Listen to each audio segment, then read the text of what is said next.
Deep state চাইছে কি? নরেন্দ্র মোদীর মতো শক্তিশালী শাসককে ক্ষমতাচ্যুত করে রাহুল গান্ধীর মতো একজন দুর্বল শাসককে বসাতে, যারা ডিপ স্টেটের অঙ্গুলি হেলনে যিনি চলবেন, এটাই তো চায়।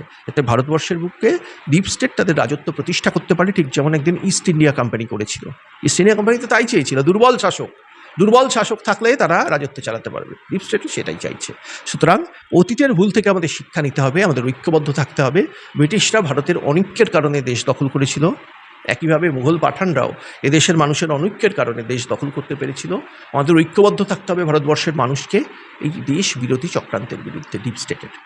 আপনারা দেখছেন নিউজ 16 ভারত, রাজনীতির অন্তরালে সত্যের সন্ধানে। মুখ্যমন্ত্রী শুভেন্দু অধিকারী মহাশয় এনসিপিআই এর সাথে বৈঠকে যাচ্ছেন। না, এনসিপিআই তো এনডিএর শরিক হতে চলেছে, সুতরাং বন্ধু দলের সাথে বৈঠক বিজেপির একজন মুখ্যমন্ত্রী করতেই পারেন।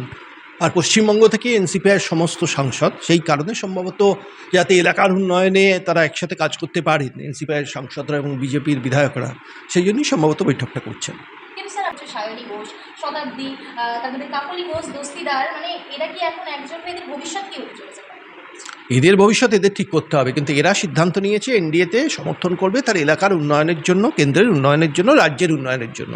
তা এখন এনডিএর পক্ষ থেকে সেটাকে স্বাগত জানানো হয়েছে। তো সেখানে দাঁড়িয়ে এরা ভবিষ্যতে কি করবেন সত্যিই বলা যায় না। হয়তো ভবিষ্যতে কালকে বিজেপির সাথেও যুক্ত হতে পারেন, এটার সম্ভাবনা থেকেই যায়। কিন্তু এই মুহূর্তে তো হচ্ছেন না, তারা এনসিপিআই আছেন। তো সেখানে শুভেন্দু অধিকারী তার দলের পক্ষ থেকে বৈঠক করতেই পারেন, কারণ এটা তো পশ্চিমবঙ্গের উন্নয়নের প্রশ্ন। সেই উন্নয়নের প্রশ্নে কোনো ভেদাভেদ থাকার বাঞ্ছনীয় নয়, যেটা মমতা বন্দ্যোপাধ্যায়ের সময় দেখা গেছিল। তিনি কিন্তু ভেদাভেদ করতেন, বিজেপিকে একটা অচ্ছুত করে রেখেছিলেন, যদিও বিজেপি ছিল বৃহত্তম বিরোধী দল। তো সেখানে শুভেন্দু অধিকারী যে মহানুভবতা দেখাচ্ছেন, তিনি একদিকে ঋতব্রত নেতৃত্বে তৃণমূল কংগ্রেসের সাথে বসছেন, অন্যদিকে এনসিপিআইয়ের সাথে বসছেন, এটা স্বাগত। পশ্চিমবঙ্গের রাজনৈতিক সাংস্কৃতিক দিক থেকে আমি বলবো এটা একটা স্বাগত উদ্যোগ। সরকারের সাথে এত ভালো হওয়ার চেষ্টা কি? না, শুভেন্দু অধিকারী তো একসময় মমতা ব্যানার্জির খুব কাছের লোক ছিলেন, কিন্তু পরবর্তীকালে তিনি হয়তো উপলব্ধি করেন যে যেভাবে তৃণমূল চলছে তাতে রাজ্যের ক্ষতি হচ্ছে, মানুষের ক্ষতি হচ্ছে, যে ধরনের দুর্নীতি দেখা যাচ্ছে সেটাকে মেনে নেওয়া যায় না। সেই জন্য তিনি সিদ্ধান্ত নিয়েছিলেন বিজেপিতে চলে আসবেন। এবং তিনি যখন বিজেপিতে এসেছিলেন তখন তিনি গুরুত্বপূর্ণ দায়িত্বে ছিলেন মন্ত্রকের, সম্ভবত পরিবহন মন্ত্রী ছিলেন, আরও অনেক মন্ত্রক তার কাছে ছিল, তা সত্ত্বেও তিনি ছিঁড়ে চলে এসেছিলেন। সায়নী ঘোষ সেখানে আসবেন, এটা আশ্চর্য কী? কারণ এটা খুব স্পষ্ট 5 বছর নয়, আগামী 50 বছর পশ্চিমবঙ্গে বিজেপি থাকতে চলেছে। ভারতবর্ষে এবং পশ্চিমবঙ্গে শাসন ব্যবস্থায় ভারতীয় জনতা পার্টি থাকতে চলেছে। তাদের নেতৃত্বে কোনো জোট থাকতে পারে, যেমন এনডিএ জোট দিল্লিতে আছে, কিন্তু নেতৃত্বে ভারতীয় জনতা পার্টি থাকছে, এটা খুব স্পষ্ট। সুতরাং যেখানে উন্নয়ন, যারা ক্ষমতায় থাকবেন তাদের সাথে সায়নী আসতে চাইবেন, এটাই তো স্বাভাবিক। এক সময় দেখা গেছিল শশী পাজাকে মমতা বন্দ্যোপাধ্যায়ের একদম ছায়া সঙ্গী হিসেবে কাজ করতে, তাকে আবার কাকলি ঘোষ দস্তিদারের সাথে দেখা যাচ্ছে। কাকলি ঘোষ দস্তিদার কায়া না থাকলে আর ছায়া থাকবে কি করে? কায়া থাকলে তো ছায়া থাকবে। মমতার কায়াটাই তো কর্পূরের মতো উবে যাচ্ছে। তো সেখানে ওরা নতুন আশ্রয় খুঁজবেন, এটাই তো স্বাভাবিক। তো আগামী দিনে যদি তিনি এনসিপিআই যোগ দেন, দিতেই পারেন, সেটা তার সিদ্ধান্ত, তার তো রাজনৈতিক ভবিষ্যৎ নিয়ে তাকে ভাবতে হবে। মমতা একটা তৃণমূল কংগ্রেস একটা টাইটানিকের মতো, সেটা ডুবে যাচ্ছে।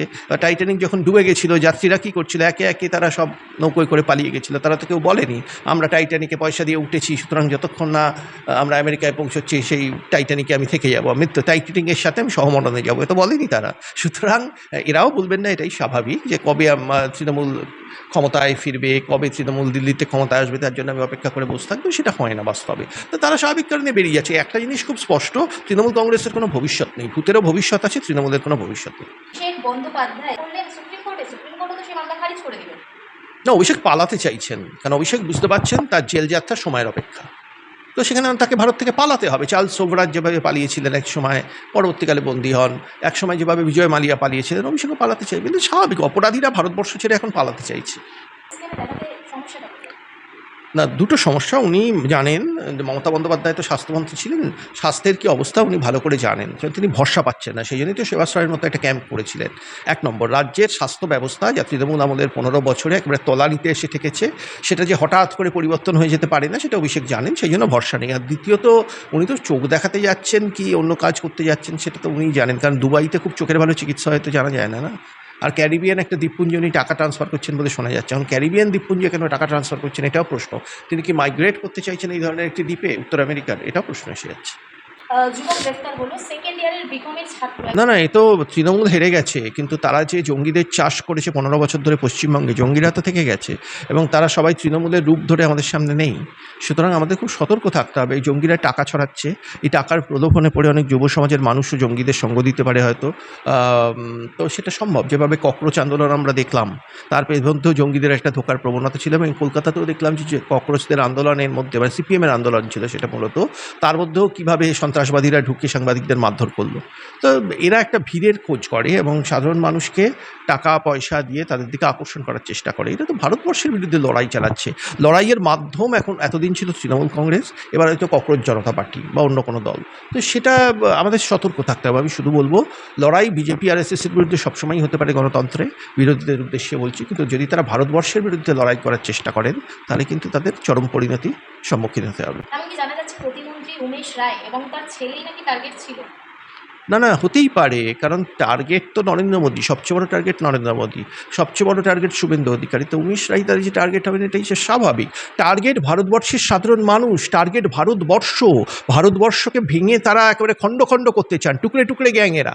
টার্গেট হচ্ছে সেই ভোটাররা যাদের ভোটে 22টা রাজ্যে বিজেপি ক্ষমতায় এসছে, ভোটার আসে তার টার্গেট। কারণ টার্গেট ভারতবর্ষ, উমেশ রায় নয়, শুভেন্দু অধিকারী নয়, নরেন্দ্র মোদী শুধু নয়, টার্গেট ভারতবর্ষকে টার্গেট করে এই জঙ্গিরা ভারতবর্ষের ওপর ঝাঁপিয়ে পড়েছে। এই মুহূর্তে নির্বাচনে পর্যুদস্ত হয়েছে তাদের দল তৃণমূল কংগ্রেস। তারপর মানে এইটার কি তরুণীদেরকে কাজে লাগিয়ে, জেনজিদেরকে কাজে লাগিয়ে তারা এরকমটা করতে কারণ চাইছে? জেনজিরা তো একটু মানে কি বলবো, তাদের ম্যাচুরিটি আস্তে আস্তে হয়, তো সেখানে তার সুযোগ নিচ্ছে এরা।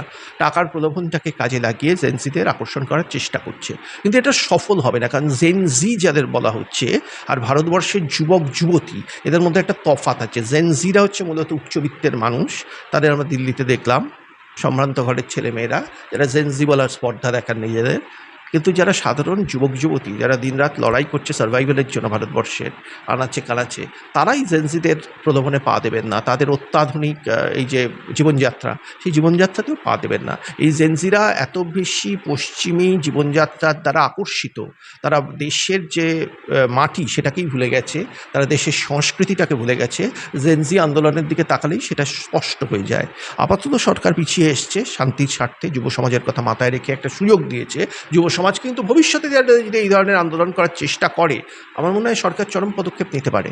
কারণ এদের আন্দোলন শুধু ব্যক্তির বিরুদ্ধে নয়, দলের বিরুদ্ধে নয়, দেশের বিরুদ্ধে। বিজেপি আন্দোলন থেকে কিছু করা যায়নি বলে এখন ডিপ স্টেটকে একটু অন্যরকম সোশ্যাল মিডিয়া থেকে বা জঙ্গিদের দ্বারা আরে সোশ্যাল মিডিয়া তো ডিপ স্টেটিকেরই নিয়ন্ত্রিত। সোশ্যাল মিডিয়া থেকে কি ওদেরই প্রোডাক্ট, ওদেরই হয়ে প্রচার করে, একটা প্ল্যাটফর্ম দেয় ওদের, দেশের মধ্যে ঢুকতে সাহায্য করে, এগুলো সবই ওদের প্রোডাক্ট। এবং ওরা ডিপ স্টেট চাইছে কি, নরেন্দ্র মোদীর মতো শক্তিশালী শাসককে ক্ষমতাচ্যুত করে রাহুল গান্ধীর মতো একজন দুর্বল শাসককে বসাতে, যারা ডিপ স্টেটের অঙ্গুলি হেলনে যিনি চলবেন, এটাই তো চায়। যাতে ভারতবর্ষের বুকে ডিপ স্টেট তাদের রাজত্ব প্রতিষ্ঠা করতে পারে, ঠিক যেমন একদিন ইস্ট ইন্ডিয়া কোম্পানি করেছিল। ইস্ট ইন্ডিয়া কোম্পানি তো তাই চেয়েছিল, দুর্বল শাসক থাকলে তারা রাজত্ব চালাতে পারবে। ডিপ স্টেটও সেটাই চাইছে। সুতরাং অতীতের ভুল থেকে আমাদের শিক্ষা নিতে হবে, আমাদের ঐক্যবদ্ধ থাকতে হবে।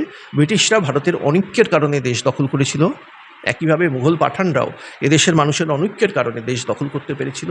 আমাদের ঐক্যবদ্ধ থাকতে হবে ভারতবর্ষের মানুষকে এই দেশ বিরোধী চক্রান্তের বিরুদ্ধে, ডিপ স্টেটের। আপনারা দেখছেন নিউজ 16 ভারত, রাজনীতির অন্তরালে সত্যের সন্ধানে।